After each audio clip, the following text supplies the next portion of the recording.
Hey, bonjour à tous et bienvenue sur la chaîne Block of Vendor pour un unboxing d'une extension de Star Wars Légion, les spécialistes pour la CSI. Une extension capitale à avoir si vous souhaitez faire une liste d'armées CSI, il vous la faut obligatoirement. Certaines listes pourraient vous réclamer 4 à 5 fois cette boîte. Oui, certaines listes abusent un petit peu, il faut avouer. En bref, il vous la faut quand même absolument en un exemplaire, puisque le T-Series en commandant générique, franchement, c'est une perle. Et en plus, il vous apporte 3 cartes de commandement générique. Je dirais que rien que pour ça, il faut l'acheter. On va donc s'unboxer ça ensemble, immédiatement. On lance le générique.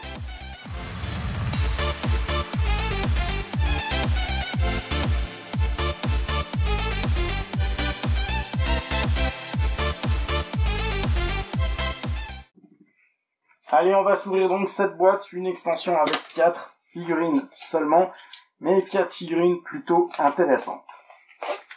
En premier, vous avez la doc. Bon, je vais pas vous faire un dessin. C'est sympa, elle manque un petit peu de détails, notamment pour le droïde médecin qui est quelquefois un petit peu galère, et je dirais aussi le worker où ça aurait été pas mal d'avoir un petit peu plus de détails. N'hésitez pas à bien présenter les pièces avant de les assembler, parce que ça peut vite être la galère. Vous avez avec, bien sûr, les 4 socles pour vos figurines. Vous avez donc dans la boîte 2 grappes plus une grappe transparente. Bon, c'est guère étonnant, depuis la sortie du Corset 2, eh bien, il y a beaucoup de grappes, hein, surtout pour la CSI qui plus est. Et là, on a donc une grappe donc, de tige transparente pour les fameux droid probe. Je vous ferai une petite partie où on va voir les figurines d'un peu plus près pour pouvoir vous dire ce que j'en pense. Dans cette boîte, bien sûr, il y a toujours des cartes et la plaquette de tokens. Alors, pour ce qui est des tokens, c'est comme d'habitude, il y a tout ce qu'il faut pour gérer toutes les figurines. C'est ce qui est très intéressant à Star Wars Légion, là. Vous n'avez que ça avec votre boîte, c'est bon, vous pouvez gérer toutes les figurines. Si vous les mettez toutes sur le terrain en même temps, eh ben, c'est bon, vous pouvez les gérer.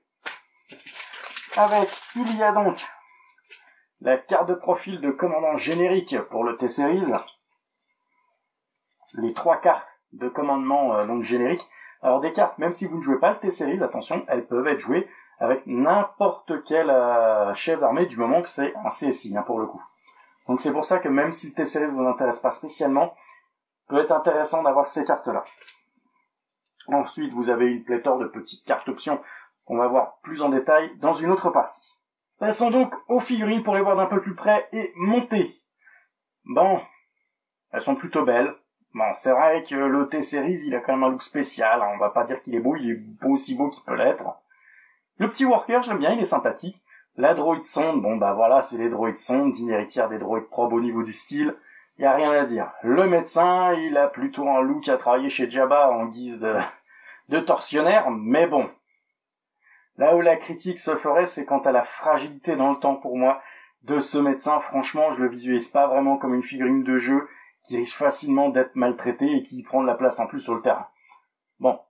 Bref, les figurines sont quand même très sympathiques. Elles pourront peut-être en faire pleurer quelques-uns pour le montage. D'ailleurs, je vous ferai une petite démo des colles extra liquides que j'ai faites avec un char. Et je vais les faire avec peut-être une boîte de B1 ou celle-ci pour montrer à quel point ça peut vous faciliter la vie, franchement, en termes d'assemblage.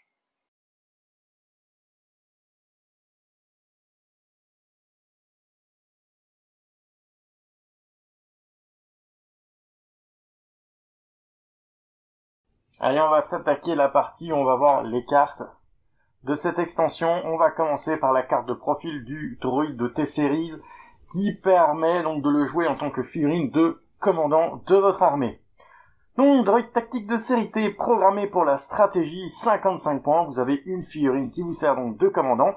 Il a 4 points de vie, 2 de courage, il défend des blancs et il ne convertit rien en termes d'adrénaline de manière native. Bon, bah, 55 points, c'est pas cher, il est pas mal du tout. Attention, c'est pas un foudre de guerre en termes de défense, donc il faudra le planquer, parce que c'est du dé blanc sans adré. Donc attention, en gros, c'est PV, c'est limite du net pour l'adversaire quand il vous tire dessus. Bon, en bandeau d'amélioration, on a donc un emplacement de commandement, de com et d'équipement. C'est pas grand chose. Je regrette qu'il ait pas accès à un petit peu plus tel que des grenades, pour pouvoir lui mettre une grenade fumigène notamment. Mais bon, c'est quand même des druides commandants génériques à la CSI qui sont en gros des jetables. C'est les commandants de terrain jetables. Donc c'est pas si étonnant que ça qu'il n'ait pas grand chose en termes d'options. Alors attention, au corps à corps, il est armé d'une matraque, ce qui lui permet d'avoir accès à un des blancs d'attaque, sans adresse. Il a une matraque et frappe moins fort que le premier Space Paysan du coin qui aura un des noirs. Ouais, ils auraient mieux fait de mettre non violent ou quelque chose comme ça. Alors, pour le tir, il a un fusil blaster E5 de commandant, parce que c'est pas, il y a des fusils blaster de Space Paysan, ils sont moins bien. Alors, porter un 3, un des rouges, un des blancs, le des blancs c'est très anecdotique, un des rouges c'est plutôt bien. Bon, comme on vient de le dire, il est pas très résistant, donc c'est, on va dire, son option de tir, c'est vraiment à la fin du tour 6, quoi, en gros. Alors, en guise d'action, il a assistance 2. Choisissez jusqu'à 2 unités alliées à portée 1. Chaque unité choisie gagne un pion d'adrénaline. Ça, c'est juste excellent, puisque la plupart des troupes de base, donc de cette armée CSI, ne convertissent pas les adrénalines, voire pas du tout, ou par exemple pas en défense. Les B1, par exemple, ne l'ont ni en défense ni en attaque. Donc le bolster, c'est de l'or en barre pour eux. Donc voilà, c'est vraiment très très bien. C'est l'un des gros intérêts de cette figurine. Le deuxième intérêt, c'est ordre direct. À une unité de soldats droïdes avec le petit triangle, donc vraiment des soldats, des troupiers de base. Pendant la phase de commandement, vous pouvez donner un ordre à une unité alliée de droïdes à portée 1-2. Bah c'est très bien, portée 1-2 en plus c'est plutôt pas mal, c'est plus que la plupart des coordinates par exemple. Donc c'est plutôt intéressant, c'est un petit peu moins qu'un ordre classique donné via une carte de commandement, mais c'est hyper intéressant à la CSI puisque quand vous donnez un ordre par exemple à un B1, eh ben il le répercute à un autre B1 et un autre B1 et un autre B1. Bref, il y a moyen d'activer presque la moitié de son armée très facilement avec un droïde T-Series, et si on gère, il y a presque toute l'armée qui s'active normalement, quoi. Il a tireur d'élite 1, donc tant que vous effectuez une attaque à distance, réduisez de 1 le couvert du défenseur. Bon, ça c'est très bien, c'est des bons mots-clés. Moi, avec le dé rouge, c'est plutôt bien, mais comme j'ai dit, c'est pas vraiment un foudre de guerre pour le tir. Ce qui va être plus intéressant, c'est qu'il a ce mot-clé sur son profil, et donc pourra l'utiliser, notamment avec une de ses cartes de commandement, le bombardement. Bon, ben bref, c'est un bon commandant, pas cher, à mettre en fond de map pour faire donc des assistances et donner des pions adrénaline à votre armée, ce qui n'est pas négligeable du tout. Et donner un ordre par ordre direct. Ensuite, il y a cette petite carte, c'est pour pouvoir le mettre en option en guise de personnel dans une escouade. Donc le druide tactique de série T, alors pas en arme 2 points à distance, il a donc 1-3 en termes de portée, il a un des rouges, c'est très bien, ajouter un pool d'attaque, un des rouges, c'est toujours très bien. Alors, à noter que du coup, ici, sur sa carte de profil, c'est pas noté les adrénalines, donc il utilisera de base les adrénalines converties par l'escouade. S'il tombe avec des B1, bah, il convertit rien. Il a un PV, sans surprise, ajoutez une figurine de droïde tactique T-Series, vous perdez IA attaque, ça c'est déjà magnifique en soi, et vous gagnez fiable 1. Au début de la phase d'activation, vous gagnez un pion d'adrénaline. C'est super, quelle que soit l'escouade à laquelle il va être mis, c'est très intéressant. Ça, franchement, c'est une option à ne pas négliger. Je regrette presque qu'il n'ait pas mis 2 figurines de T-Series dans la boîte, puisqu'on aura tendance à facilement vouloir utiliser la version commandant et la version donc chef d'escouade, puisque celui-ci devient votre chef d'escouade et sera le dernier retiré donc de la table pour cette unité. Bon, très intéressant comme figurine. Maintenant, il vous donne accès avec cette boîte à 3 cartes génériques de commandement. Alors, les cartes génériques de commandement, c'est séparatiste uniquement. C'est-à-dire qu'un Maul ou un Dooku ou un Grievous peuvent les utiliser. Vous pouvez donc les ajouter à votre liste d'armée, même si vous ne jouez pas le commandant générique. La pipe 1, incursion mécanisée. Vous pouvez donner un ordre à un véhicule. Bon, comme l'image vous l'indique, les STAPS sont des véhicules. Vous avez aussi bien sûr la AT, il y aura les futurs donc véhicules qui vont sortir. Et à noter que les droïdes sont aussi des véhicules.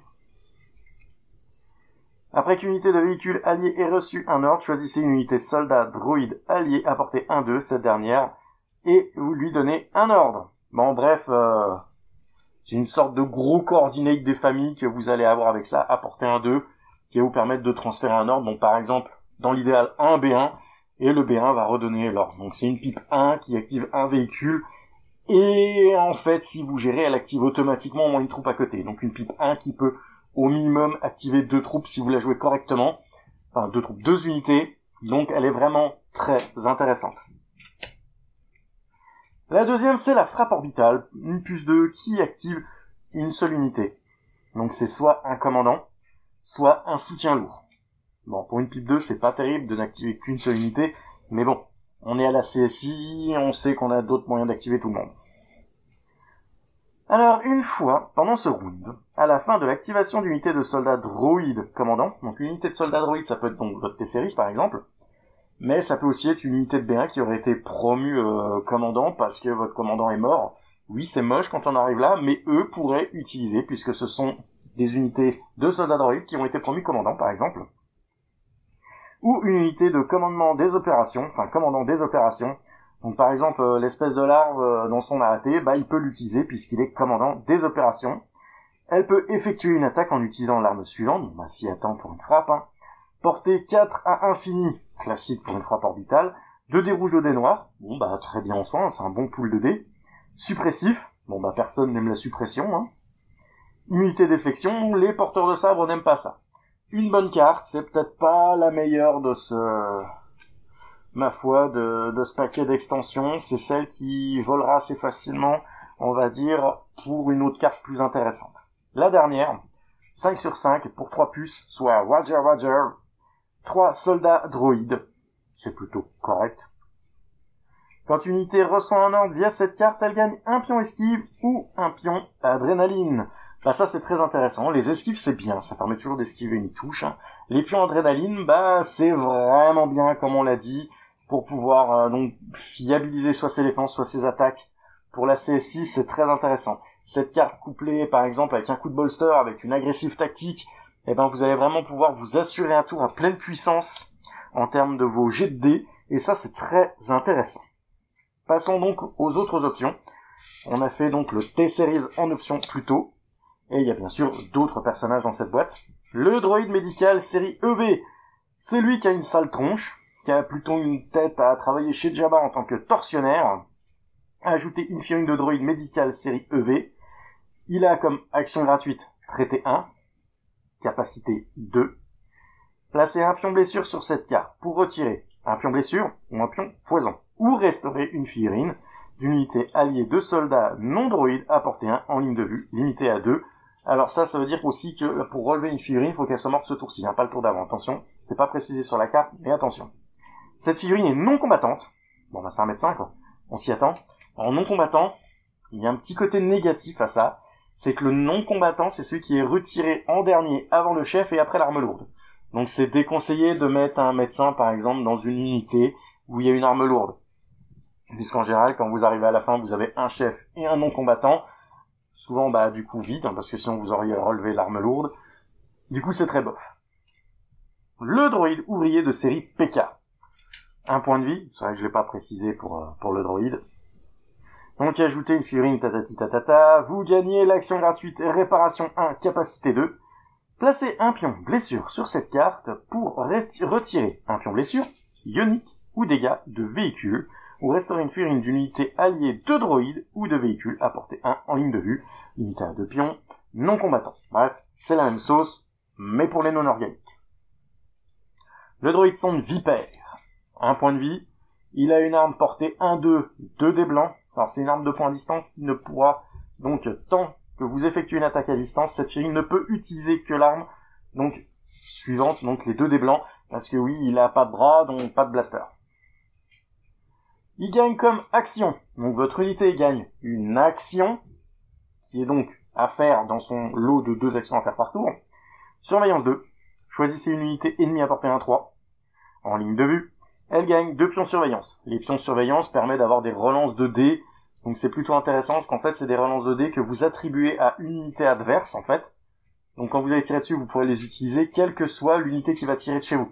Donc c'est plutôt intéressant. C'est une sorte de mini pion visé que tout le monde peut se partager un peu. Je trouve ça assez intéressant en soi. Scanner portatif. Vous gagnez mettre à couvert 1. Choisissez une unité alliée à portée 1. Cette unité gagne un pion esquive. Les droïdes de combat B1 peuvent ignorer les prérequis d'icône amélioration donc d'équipement de cette carte. Bon, je sais pas, c'est anecdotique. Bon, c'est vrai que ça peut être drôle de poser sur des B1. Ils auraient donc des esquives avec un couvert lourd. Ça permet d'encaisser 3 shoots sans lancer les dés. C'est pas négligeable quand on se défend en dés blancs en toile. Pourquoi pas, mais c'est plutôt adapté à un jeu typé rebelle. Après, pourquoi pas. Vigilance, pour un emplacement de commandement. Pendant la phase finale, choisissez soit une unité de soldats alliés à portée 1-2, soit jusqu'à 2 unités de soldats, donc le petit triangle, vraiment des troupiers de base. Alliés à portée 1-2, chaque unité choisie ne retire pas un pion esquive.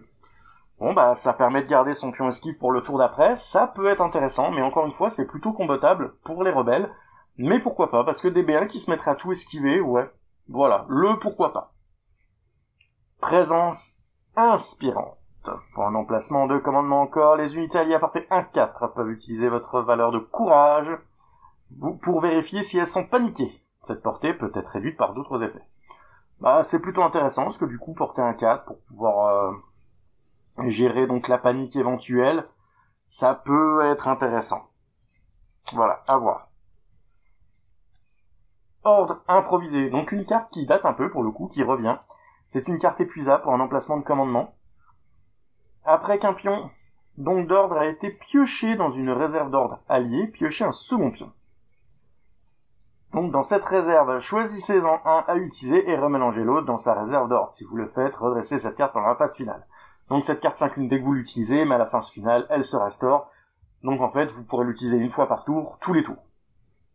Bon bah c'est plutôt pas mal, parce que ça vous permet en fait de tirer 2 pions dans votre pioche, et de choisir lequel vous intéresse le plus. C'est une sorte de petit pari de sabac, pour essayer d'optimiser donc le contrôle de ses activations. Bien sûr, si on pioche 2 pions différents, c'est mieux, quoi. Mais c'est assez intéressant. C'est vrai que ça permet d'avoir une petite chance, on va dire, d'avoir un peu plus de contrôle sur ses actis. C'est pas à négliger, cette carte. Alors, liaison de qualité. Bon, on la représente plus quasiment, hein, mais c'est une carte épuisable.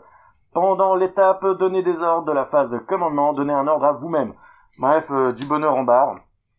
Excellent, c'est une bonne carte qui est utilisée assez régulièrement dans les armées, qui a été spammée donc pendant pas mal de temps à la CSI. Maintenant que le T-Series apparaît avec son ordre direct, elle perd un petit peu de son obligation dans votre liste. C'est plutôt intéressant.